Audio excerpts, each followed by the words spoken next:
જેટલી એક્સાઇટમેન્ટ દિવ્યારે લગ્ન થયા એ વખતે હતી એટલી જ એક્સાઇટમેન્ટ આજે. કેમ કે મારી બે માનેલી બહેનું છે, એક મુંબઈ અને એક અમદાવાદ. મુંબઈવાળી તો 3-4 વર્ષથી મોકલે છે, પણ અમદાવાદવાળીએ પહેલી વાર મોકલી છે કુરિયરમાં રાખડી. બપોરનું કુરિયર આવી ગયું છે, હું હતો ઓફિસે, એટલે અત્યારે હવે ઉપર જઈને પહેલું કામ એ જ કરવાનું. ચલો બતાડો.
કાસ્ટ સેમ છે બેયની, બીજું કોઈ જાતનું કાંઈ લેવા દેવા નથી.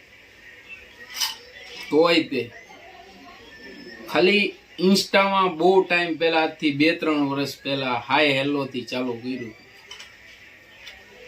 ને આજ બે ચાંદીની, મતલબ એની ભાભી માટે પણ ને ભાઈ માટે પણ. Thank you so much. એક નંબર રાખડી, બે, એક મહાદેવની ને બીજીમાં ગણપતિ દા.